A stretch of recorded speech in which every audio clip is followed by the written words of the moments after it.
Police have successfully recovered a bag containing diamonds worth $300,000 that was mistakenly taken by another passenger at Dubai International Airport. According to Dubai police, the incident occurred when a Dubai-based diamond trader, travelling to a Gulf country for a trade exhibition, mistakenly picked up another passenger's bag after the security scan. The trader had 4 bags in total, one of which contained the diamonds. Dubai police said when the trader arrived at his destination and opened the bag, he was shocked to find clothes instead of the diamonds. The trader immediately returned to Dubai and contacted the authorities for help. Dubai police swiftly reviewed airport surveillance cameras and identified the passenger who had mistakenly taken the bag. With the assistance of the UAE Ministry of Foreign Affairs and the Bangladeshi consulate in Dubai, police managed to recover the bag from Bangladesh and return it safely to its owner. Moldovan President Maia Sandu said that electoral corruption and illegal external financing from Russia were the biggest threats to parliamentary elections due in September. Maia Sandu also said that the Russian Federation wants to control the Republic of Moldova from autumn onwards and is preparing unprecedented interference in the September elections. Officials are on high alert as Moldova braces for what could be its most vulnerable election in years. Pakistan's Army Chief Field Marshal Asim Munir has said that India escalated its proxy war against Pakistan following its defeat in Malka-e-Haq, the 19-day military conflict with New Delhi spanning April 22nd to May 10th, according to Inter-Services Public Relations. Interacting with participants of the 16th National Workshop in Balochistan, the Chief of Army Staff vehemently condemned India's blatant sponsorship of terror proxies, characterizing them as a failed attempt to target the deep-rooted patriotism of the people of Balochistan. Noting that India had escalated its proxy war to advance nefarious designs, i.e. Fitna al-Khawarij and Fitna al-Hindustan, pawns of hybrid war against Pakistan. Field Marshal Munir said that these proxies will face a similar fate and humiliation as faced in Malka-e-Haq. A powerful magnitude 8.8 earthquake off Russia's far eastern Kamchatka peninsula triggered 4-meter tsunami waves and sparked evacuation orders across the Pacific. The shallow earthquake damaged buildings and injured several people in the remote Russian region, while much of Japan's eastern seaboard, devastated by a 9.0 magnitude earthquake and tsunami in 2011, was ordered to evacuate. Russia's Ministry for Emergency Services said that a kindergarten was damaged but most buildings withstood the quake. No serious injuries or fatalities have been reported. Kamchatka Governor Vladimir Slodov said today's earthquake was serious and the strongest in decades of tremors. In Hawaii, coastal residents were told to get to high ground or the 4th floor or above of buildings, and the US Coast Guard ordered ships out of harbours as the tsunami approached.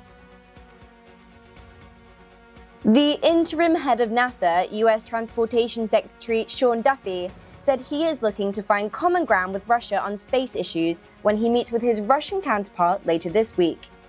Sean Duffy said, quote, "We have a wild disagreement with Russians on Ukraine, while noting that the United States has a partnership with Russia on the International Space Station. We're going to continue to build alliances and partnerships and friendships as humanity continues to advance in space exploration." US President Donald Trump named Duffy as NASA's interim head earlier this month. Duffy has emphasized that this is a temporary assignment. The space program is one of the few international projects on which the United States and Russia still cooperate closely.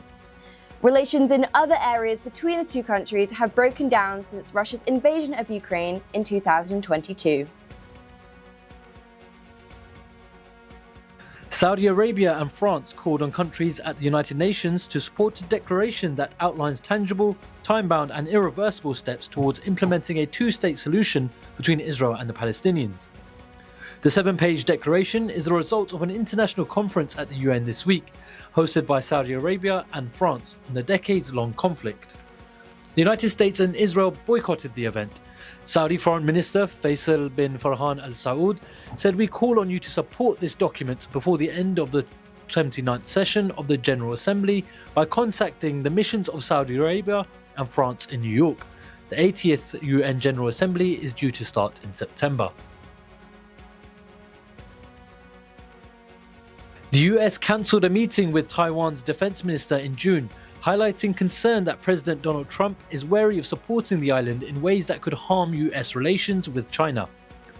Taiwan's Wellington Koo had planned to visit the Washington area for defense talks with Eldridge Colby, US Undersecretary of Defense for Policy, but the US called off the meeting at the last minute.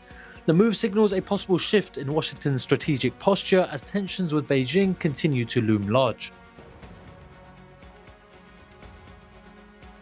Top seeds Alexander Zverev of Germany and American Coco Gauff advanced to the third round of the Canadian Open after both players were pushed hard by their opponents.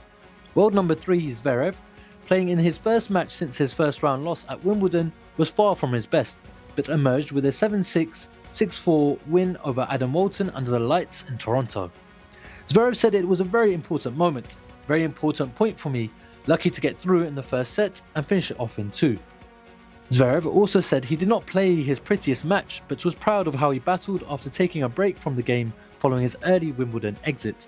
Zverev next plays 32nd seed Matteo Arnaldi on Thursday. Hollywood superstar Tom Cruise and Cuban-Spanish actor Ana de Armas, who first sparked dating buzz in February and fueled the speculations with their latest Mediterranean getaway and Oasis's concert outing, have seemingly confirmed their rumoured affair during the most recent Vermont appearance. Cruise, 63, and de Armas, 37, who are soon to share the screen in Doug Liman's thriller flick Deeper, were spotted on a PDA-filled getaway in Vermont.